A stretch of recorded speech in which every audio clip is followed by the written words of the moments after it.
Hello students, today's video lecture is about paper presentation. So मैं तुम लोग को सर्टेन पॉइंट्स दूंगी जो तुम लोग को एग्जाम में जब तुम लोग पेपर प्रेजेंट करोगे तब तुम लोग को उसको याद रखना होगा, ताकि पेपर प्रेजेंटेशन बहुत ही नीट और एकदम सिस्टमैटिक तरीके से हो।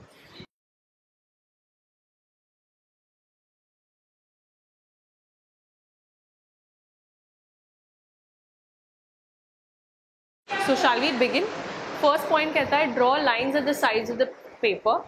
सो ये जो मार्जिन, जो लाइंस हम लोग बनाने बोल रहे हैं, ये जो पेपर के एंड में एक ऐसा छोटा सा लाइन बना दीजिए। द रीज़न मैं क्यों बोल रही हूँ ये लाइन बनाने के लिए, क्योंकि जब सब लोग का पेपर एक बंडल में अटैच करके हम लोग जब भी रखते हैं, सो एट दैट टाइम वहाँ पे जो भी साइड्स के पेजेस होते हैं वहाँ के फटने के बहुत चांसेस होते हैं, ड्यू टू विच अगर तुम लोग कुछ भी लिखोगे उसके ऊपर तो वो फट जाएगा और वो एग्जामिनर समझ नहीं पाएगा। इसीलिए मार्जिन ड्रॉ करना बहुत ही ज़रूरी है। ये मार्जिन और सेकंड पॉइंट जो है, जो मैं अभी एक्सप्लेन करने जा रही हूँ, वो आपको पेपर जब आंसर शीट जैसे आपको हाथ में मिलेगा तब करना है। और आंसर शीट यूजुअली आपको पेपर स्टार्ट होने के 15 मिनट के पहले आप लोग को मिल जाता है, तो एट दैट टाइम आप लोग करना। तो सबसे पहले ये करना जैसे ही आपको सप्लीमेंट हाथ में मिलेगा। नेक्स्ट पॉइंट होता है fill in the required details. जैसे ही आप लोग को आंसर शीट मिलता है अपने रिक्वायर्ड डिटेल्स भी भर दीजिए, बिकॉज लेटर ऑन फिर टाइम वेस्ट ना हो। Use black ball pen, do not mix the colour. Black या ब्लू ही यूज करना, उसके अलावा ग्रीन, रेड, जो भी डिफरेंट डिफरेंट कलर्स होते हैं वो मत यूज करना। The reason behind is green और red colour examiners mostly use करते हैं। ब्लैक और ब्लू पूरा जो एक ही स्ट्रीम में होगा उसी स्ट्रीम में लिखना, लाइक ब्लैक और ब्लू दोनों को मिक्स मत करना। क्वेश्चन नंबर 1 ब्लू या क्वेश्चन नंबर 2 ब्लैक, ऐसा मत करना। Underline where required objectives.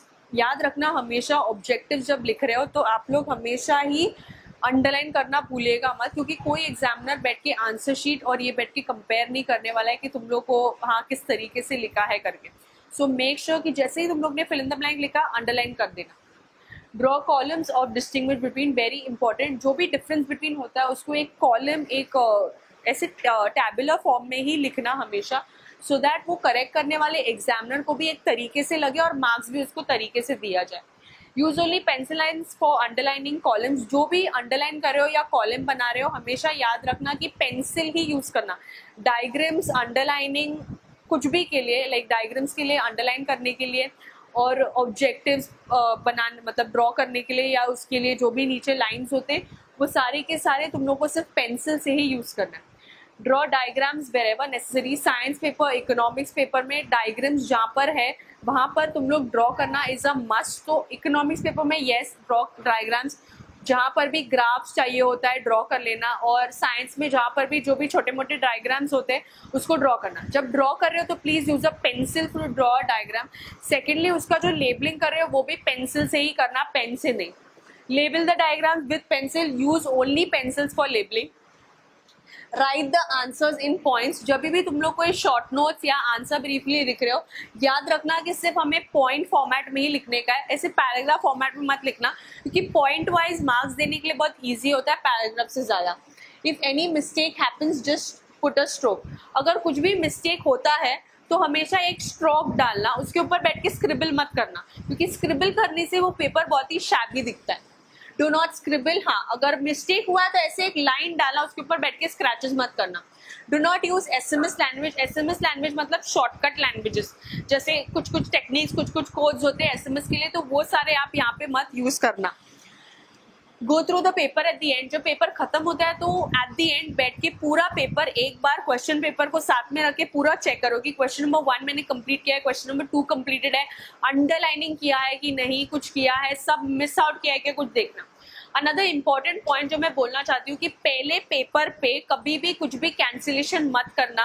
एक ये होता है कि first impression is the last impression. अगर पहले ही पेपर में कैंसिलेशन होगा एग्जामिनर का माइंड सेट हो जाएगा कि इसके आगे के पेपर भी सब कैंसिलेशन ही है करके, तो ऐसा मत कीजिए। पहला पेपर स्पेशली नीटली प्रेजेंट कीजिए। सो एज एन एग्जामिनर का दिमाग अच्छा होगा, ही कैन उसका मूड अच्छा होगा तुम लोग को मार्क्स देने के लिए। पेपर प्रेजेंटेशन एक ऐसा ही एक चीज़ है जिससे तुम लोग एग्जामिनर का दिल जीत सकते हो अपने पेपर प्रेजेंटेशन से। सो ये सारे डूज एंड डोंट्स है, इसको अच्छे से याद रखना जब भी कोई भी पेपर लिख रहे हो, 10th का बोर्ड हो, 12th का बोर्ड हो या तुम लोग के डिग्री बोर्ड्स हो, तो याद रखना ये सारे के सारे पॉइंट्स बहुत ही ज़रूरी है। होपफुली ये तुम लोग को बहुत हेल्प करेगा अपने पेपर प्रेजेंटेशन के लिए। Thank you very much for watching this video.